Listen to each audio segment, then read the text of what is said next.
A palavra do Senhor é viva e eficaz. Ela julga os pensamentos e as intenções do coração.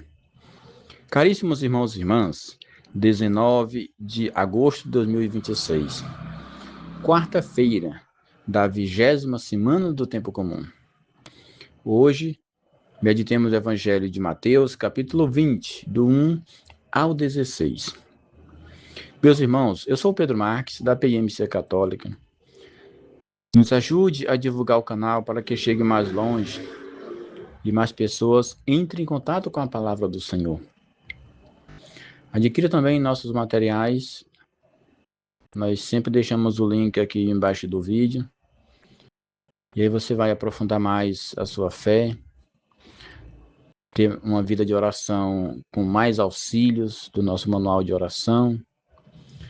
E também tem o nosso devocionário de São Miguel Arcanjo, com orientações sobre a Quaresma de São Miguel, com as orações da Quaresma.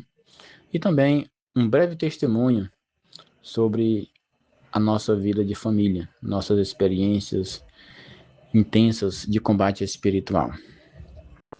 É uma alegria, mais uma vez, estar com vocês, meditando este Evangelho, trazendo o que há de melhor, de mais rico e de mais profundo para a nossa vida, para a nossa salvação. Em nome do Pai, e do Filho, e do Espírito Santo. Amém. O Senhor esteja conosco, Ele está no meio de nós. Proclamação do Evangelho de Jesus Cristo, segundo Mateus. Glória a vós, Senhor. Naquele tempo, disse Jesus aos seus discípulos esta parábola. O reino dos céus é como uma história do patrão, que saiu de madrugada para contratar trabalhadores para a sua vinha. Combinou com os trabalhadores 1 moeda de prata por dia, e os mandou para a vinha. Às 9 horas da manhã, o patrão saiu de novo, viu outros que estavam na praça desocupados, e lhes disse: Ide também vós para a minha vinha, e eu os pagarei o que for justo. E eles foram. O patrão saiu de novo ao meio-dia e às 3 horas da tarde, e fez a mesma coisa. Saindo outra vez pelas 5 horas da tarde, encontrou outros que estavam na praça e lhes disse: Por que estáis aí o dia inteiro desocupados? Eles responderam: Porque ninguém nos contratou.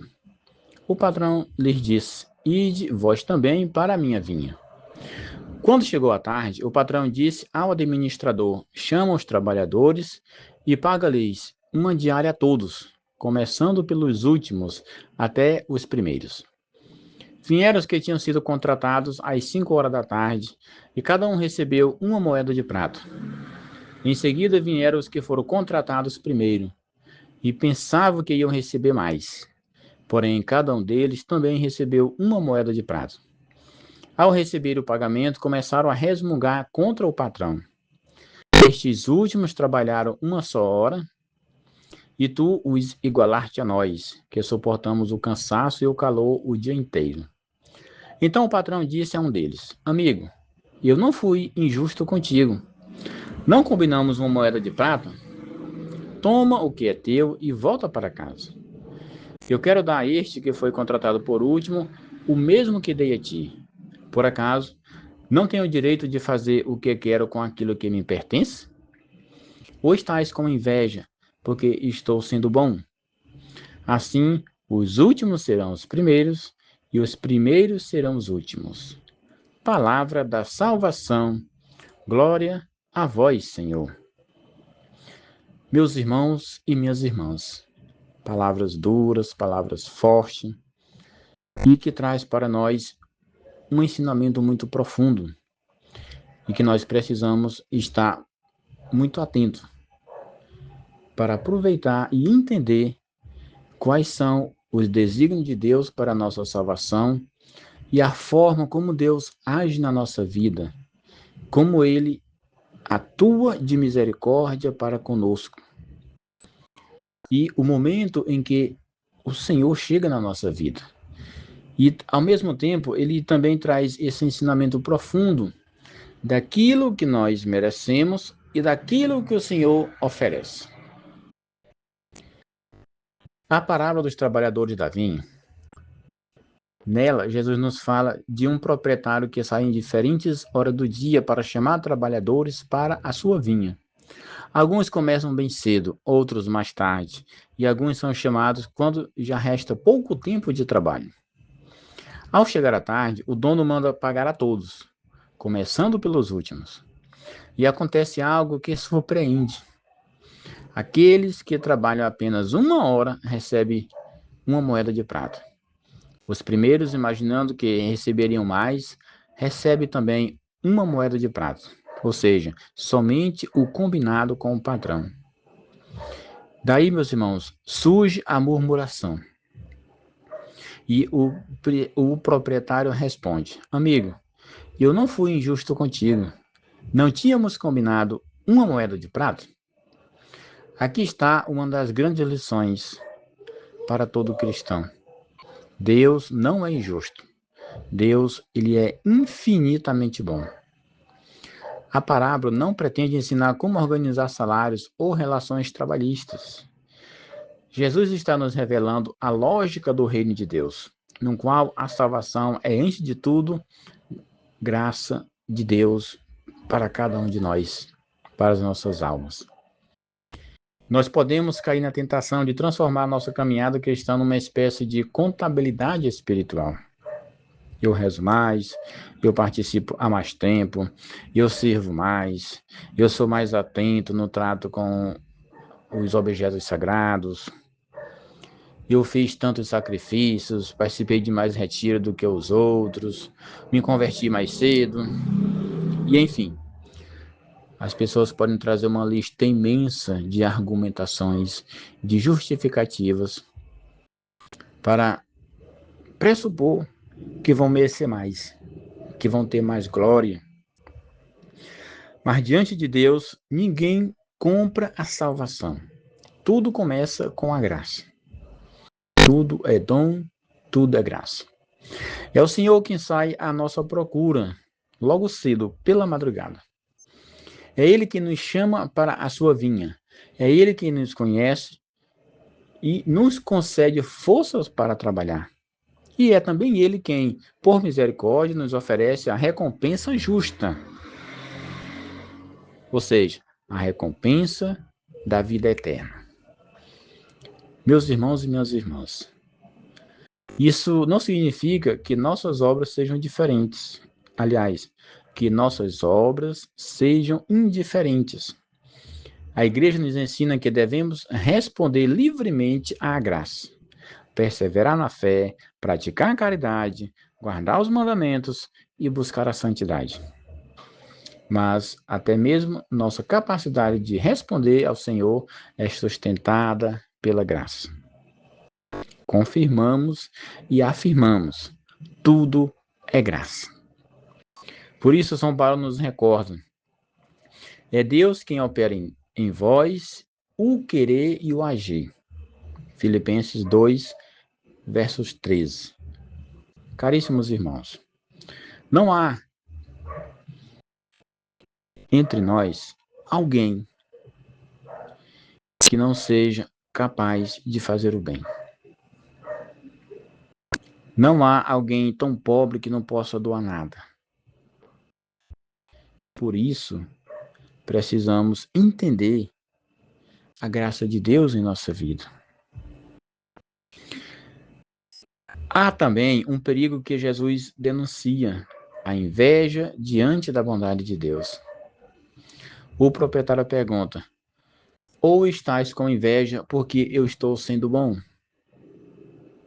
Porque eu lhe dei o que combinei. O que você ainda quer mais? Esta pergunta precisa chegar ao nosso coração. Nós nos alegramos quando Deus levanta alguém que chegou depois de nós? Quando alguém retorna ao sacramento da confissão, depois de décadas. Quando uma família recomeça. Quando um pecador encontra a misericórdia e volta à vida, assim como o filho pródigo. Os pensamentos, secretamente, muitas vezes a gente não revela, mas no nosso íntimo, nós normalmente mantemos algum tipo de julgamento, algum tipo de murmuração, sutil, suave, oculto. No reino de Deus, não há espaço para ciúme espiritual. Não há espaço para inveja. Quem tem amor, quem se doou, quem fez caridade. Princípios básicos para que estejamos na graça de Deus. Quem verdadeiramente ama, alegra-se quando vê o irmão sendo alcançado pela misericórdia. Pensemos no bom ladrão crucificado ao lado de Jesus. Sua vida estava chegando ao fim. Humanamente falando, era a última hora. Mas ele reconheceu o Senhor e suplicou: Jesus, lembra-te de mim quando entrares em teu reino. E Cristo lhe respondeu: hoje mesmo estarás comigo no paraíso. Lucas, capítulo 23. Vamos encontrar esta belíssima passagem. Que esperança, meus irmãos. Que alegria. Que graça, que glória. O bom ladrão encontrou Cristo no finalzinho do dia, no finalzinho do trabalho, e foi recompensado de forma justa. Porque assim o Senhor diz: lhe pagarei o que for justo. Isso não é um convite para adiarmos nossa conversão. Pelo contrário, se Deus nos chama hoje devemos responder. Ninguém deve presumir que amanhã terá outra oportunidade. Mas esse evangelho nos ensina que, enquanto existe possibilidade de conversão, ninguém deve ser considerado perdido. A graça de Deus pode alcançar a todos. Por isso, não devemos perguntar por que ele recebeu o mesmo. Devemos sim dizer: obrigado, Senhor, porque também o encontrei. Ou melhor, porque também tu, Senhor, o encontrou. E existe ainda uma pergunta pessoal para cada um de nós. Em que lugar da vinha do Senhor estamos trabalhando? A vinha é a igreja, é a nossa família, a nossa comunidade, o nosso trabalho, nossa missão cotidiana. Deus continua chamando. Vai também tu trabalhar na minha vinha. Ouçamos, meus irmãos, esse convite do Senhor. Talvez não sejamos chamados para fazer coisas extraordinárias. Muitas vezes, trabalhar na vinha significa perdoar dentro de casa, visitar um enfermo, ajudar quem necessita, participar dignamente da Santa Missa, aproximar-se da confissão, educar os filhos na fé, rezar por alguém, interceder, exercer honestamente o trabalho, servir na comunidade sem procurar reconhecimento. Coisas pequenas, sutis, mas vai abrindo o nosso coração para a graça de Deus atuar. É assim que respondemos ao chamado. E a Eucaristia nos recorda de maneira sublime que tudo é graça.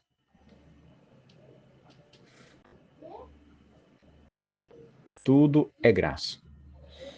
Meus irmãos e minhas irmãs, não importa apenas a hora em que fomos chamados, importa que respondamos ao chamado e permaneçamos com o Senhor. Se você está na vinha do Senhor há muitos anos, não permita que a fidelidade se transforme em orgulho. Se chegou há pouco tempo, não pense que Deus o ama menos. Se está afastado, escute hoje a voz do Senhor, o chamando novamente. Se caiu, levanta-te, pela graça de Deus, e procure o sacramento da reconciliação. Que a Virgem Maria, serva fiel do Senhor, nos ensine a responder com generosidade. Eis aqui a serva do Senhor, faça-se em mim segundo a tua palavra. Senhor Jesus, livra-nos da inveja, do orgulho e da comparação. Dai-nos um coração agradecido pela vossa graça. Ensinai-nos a trabalhar com fidelidade em vossa vinha e a nos alegrar com cada irmão que retorna para casa. que retorna para vós. Que jamais desprezemos aquele que chega tarde, mas reconheçamos que todos necessitamos da vossa misericórdia. Chegando cedo ou chegando tarde, o importante é estar no tempo de se converter, de encontrar o Senhor. Louvado seja nosso Senhor Jesus Cristo, para sempre seja louvado, e sua mãe Maria Santíssima, São Daniel Comboni, rogai por nós.